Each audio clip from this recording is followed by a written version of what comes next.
नमस्कार मित्रांनो, स्वागत आहे तुमचं आत्ताच्या ब्रेकिंग न्यूजमध्ये। मित्रांनो, गावाच्या सर्वांगीण विकासासाठी ग्रामपंचायत ही सर्वात महत्त्वाची स्थानिक स्वराज्य संस्था मानली जाते। गावातील रस्ते, पाणी पुरवठा, गटार, आरोग्य सुविधा, शाळा दुरुस्ती, स्ट्रीट लाईट, स्वच्छता यांसारखी विविध विकास कामं ग्रामपंचायतीमार्फत केली जातात। मात्र ही कामं नेमकी कशी मंजूर होतात, निधी कुठून येतो, कोण निर्णय घेतं, या संपूर्ण प्रक्रियेबाबत अनेक नागरिकांना माहिती नसते। तर मग आजच्या व्हिडिओमध्ये आपण याच पूर्ण प्रक्रियेबद्दल जाणून घेणार आहोत। गावामध्ये कोणतं विकास काम करायचं याचा प्राथमिक प्रस्ताव हा ग्रामपंचायत तयार करते।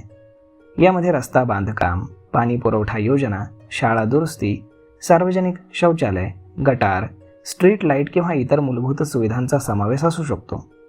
हा प्रस्ताव सरपंच, उपसरपंच किंवा ग्रामपंचायत सदस्य मांडू शकतात। अनेकदा गावकरी देखील तक्रार, अर्ज किंवा सूचना देऊन एखाद्या कामाची मागणी करतात। त्यानंतर ग्रामसभेला ग्रामपंचायतीचा सर्वात महत्त्वाचा निर्णय मंच मानलं जातं।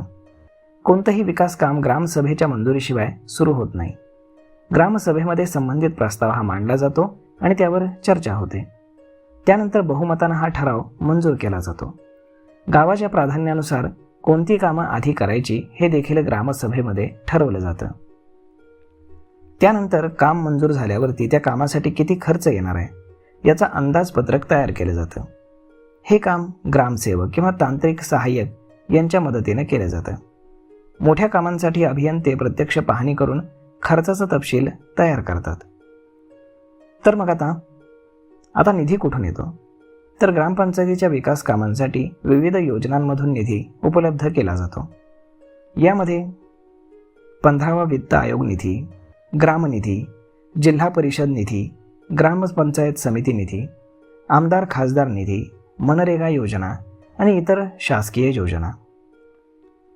प्रत्येक निधीची वेगळी अट असते, कारण सर्व निधी कोणत्याही कामासाठी वापरता येत नाहीत। प्रत्येक योजनेचे ठराविक नियम असतात। उदाहरणार्थ 15वा वित्त आयोग हा निधी मुख्यतः पाणी, स्वच्छता आणि पर्यावरणाशी संबंधित कामांसाठी वापरला जातो। मनरेगा निधी हा मजूर प्रधान कामांसाठी वापरला जातो, जसं नाले सफाई, वृक्ष लागवड, मृदा आणि जलसंधारण। त्यामुळे ग्रामपंचायतीला कामानुसार योग्य निधी हा निवडावा लागतो। त्यानंतर रस्ते, पाणी पुरवठा किंवा मोठ्या कामांसाठी तांत्रिक मंजुरी घेणं बंधनकारक असतं।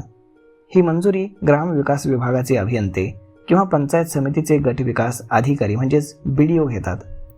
तांत्रिक मान्यता मिळाल्यानंतरच मग प्रत्यक्ष कामाला सुरुवात होते। तर मग मित्रांनो, अशा पद्धतीनं ग्रामपंचायतीची विकास कामं कशी होतात, निधी कुठून येतो आणि सामान्य व्यक्ती देखील काम घेऊ शकतो का, या सगळ्या प्रश्नांची उत्तरं आता तुम्हाला मिळाली असतील। तर मग मित्रांनो, यावरती आपलं मत काय हे तुम्ही आम्हाला कमेंट करून नक्कीच सांगा।